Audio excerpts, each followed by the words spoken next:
My beloved brothers and sisters, there is something very powerful that many people overlook when they think about changing their lives. We often believe that change requires dramatic action. We think we must first solve all our problems, correct all our mistakes, rebuild everything that has been broken. Only then we assume, can we come back to Allah? But Islam teaches us the opposite. The journey back to Allah does not begin when your life becomes perfect. It begins precisely when you realize that you cannot fix everything on your own. Returning to Allah changes everything. Not because every external problem suddenly disappears, but because your relationship with the one who controls everything begins to transform your inner world. And when the heart changes, the direction of life changes with it. Think about this carefully. Every human being carries some form of burden. Know of this carefully. Some carry guilt from the past. Some carry fear about the future. Others carry wounds created by people, by circumstances, by loss, by disappointment. These burdens accumulate quietly inside the heart until a person begins to feel trapped by them. Psychologically, this is where many people break down. They start believing a dangerous idea that their mistakes define them, that their failures have permanently damaged their future, that they are too far gone to return. But the Quran challenges this entire way of thinking. Allah does not define you by the worst thing you have done. Allah defines you by your willingness to return. This is a profound shift in perspective. In the human world, people judge you by your past. Your record follows you everywhere. But with Allah, your past is not a prison. It is often the very doorway through which transformation begins. When a person turns back to Allah with sincerity, something remarkable happens within the soul. The heart that was once overwhelmed begins to feel relief. The mind that was constantly anxious begins to find clarity. The person who felt alone begins to realize they were never truly alone. This is not merely a spiritual statement, it is also deeply psychological. Human beings were created with a natural inclination toward their Creator. When that connection is neglected, the soul feels restless, even if everything else in life appears successful. Wealth cannot replace it. Status cannot replace it. Distractions cannot silence the emptiness forever. But when a person reconnects with Allah through Salah, through sincere dua, through moments of quiet reflection, the heart begins to realign with its true purpose. And once that alignment begins, the entire framework of how you experience life changes. Hardships are no longer meaningless suffering. They become part of a larger wisdom that you trust Allah to unfold. Mistakes are no longer permanent stains. They become lessons that guide you toward humility and growth. Uncertainty about the future no longer produces the same level of panic, because you understand that your life is in the hands of the one whose knowledge and mercy are perfect. This is why returning to Allah changes everything. It does not remove the tests of life, but it transforms how you walk through them. A person who stands alone against the world feels fragile. But a person who stands with Allah behind them carries a completely different type of strength. There is a quiet confidence that emerges, not arrogance, but a calm awareness that whatever happens, Allah is aware, Allah is wise, and Allah is capable of opening doors that no human being can imagine. Sometimes people delay their return to Allah because they think they must first clean themselves up. They say, I will start praying when I become a better person. Allah first cultivated twine entot eddi. They which then entot eddi. Kikis of they which the deet of they which the 32 deet the pick, call to pity the 32. They delight, they say, pit zay, fete kituari to did and to keep it didn't. They which the tiki say further the tiki do. They which the tiki say further the tiki do. They which the tiki do. They which the tiki say further the tiki do. They which the tiki do. They which the tiki jahay aditit present. They which the tiki do did present. They which the tiki do did present. They which the tiki jahay aditit present. They which the tiki do did present. They which the tiki do did. But that is like saying you will go to the doctor only after you heal yourself. Prayer is not the reward of perfection. Prayer is the path toward it. Tawbah is not the final step of the journey. It is the first step.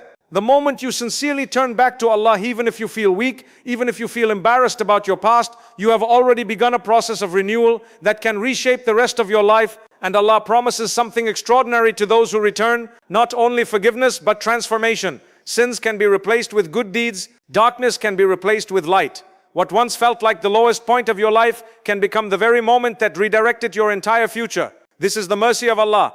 So do not underestimate the power of one sincere step back toward Him. Zenati, do not underestimate the power of one sincere step back toward Him. So do not underestimate the power of one sincere step back toward Him. One prayer offered with humility. One moment of honest repentance. One quiet conversation with Allah in the depth of the night. Those moments may appear small, but they have the power to redirect the entire course of a human life. And perhaps the most important realization is this: the door to Allah is never locked from His side. It is only waiting for you to knock. And when you do, with sincerity and hope, you may discover that the life you were trying so desperately to fix was never meant to be fixed without Him. Because the moment you truly return to Allah, you do not simply change your direction. You rediscover your purpose. My beloved brothers and sisters, one of the most dangerous states a human being can fall into is not sin itself, but despair. Sin can be forgiven. Mistakes can be corrected. A wrong path can always be redirected. But when a person loses hope in the mercy of Allah, they begin to believe a lie about their Creator. And that belief slowly closes the doors that Allah Himself has kept open. Think about the wisdom behind this. Allah, the Creator of the heavens and the earth, whose knowledge encompasses everything, tells us in the Quran not to despair of His mercy. This instruction alone tells us something profound about the nature of Allah's relationship with us. The one who created us understands our weakness better than we understand it ourselves. He knows that human beings fall. He knows that we struggle with temptation, with anger, with regret, with moments of confusion and poor judgment. None of this surprises Allah. Yet despite knowing all of that, He still invites us back. In human relationships, when someone repeatedly disappoints another person, the door eventually closes. Patience runs out. Trust disappears. People begin to say enough is enough. But Allah is not like His creation. His mercy is not limited by the same emotional exhaustion that human beings experience. This is why the concept of divine mercy in Islam is so intellectually powerful. It forces us to rethink how we understand forgiveness, justice, and compassion. Allah's mercy is not naive or blind, it is perfect and deliberate. He knows every detail of our actions, yet He still provides a path for redemption. Psychologically, this is incredibly important for the human soul. When a person believes they are beyond forgiveness, they often stop trying to improve. They begin to think, what is the point? If the future cannot be redeemed, then the present loses its moral urgency. Despair quietly removes motivation.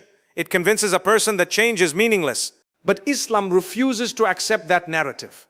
Islam insists that no matter how far someone has drifted, the door of return remains open until the final moment of life. That single idea changes the entire structure of hope within a believer's heart. It means your past does not imprison your future.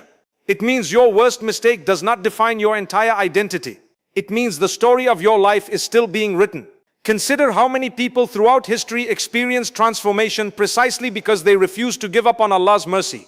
People who once lived in deep error eventually became examples of faith and strength. The difference between those who transformed and those who remained trapped was often one simple belief, that Allah's mercy was still greater than their mistakes. This belief produces resilience. It allows a person to stand back up after falling. It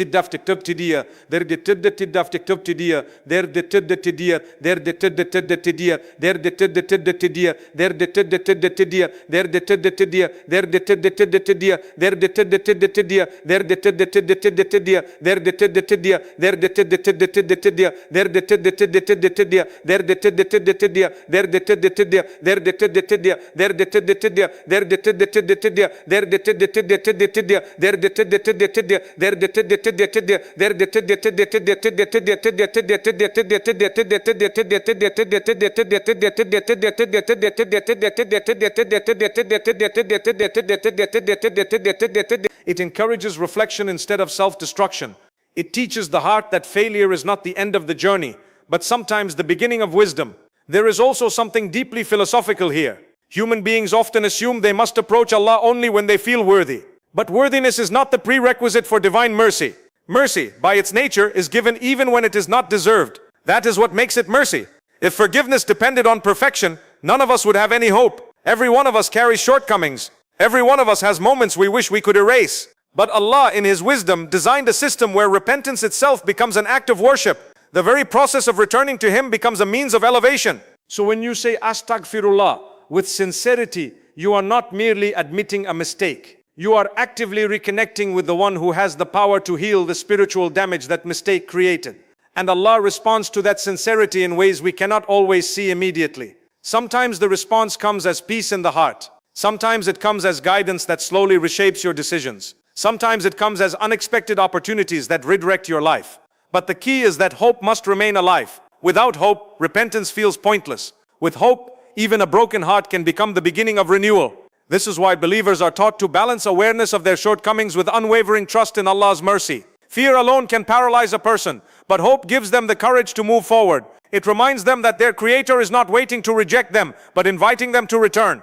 And when a person truly understands this, their entire outlook on life begins to shift. They stop defining themselves by their failures. They start defining themselves by their willingness to keep coming back to Allah. So if you are listening right now and you feel overwhelmed by your past, remember something very important. The fact that you are still thinking about returning to Allah is itself a sign that the door is still open. Do not silence that call within your heart. Do not allow despair to convince you that you are unworthy of mercy. Because the greatest tragedy is not that a person sins. The greatest tragedy is when a person believes their Lord will not forgive them. And the most powerful step you can take today is very simple. Turn back to Allah with hope and let His mercy rewrite the story of your life.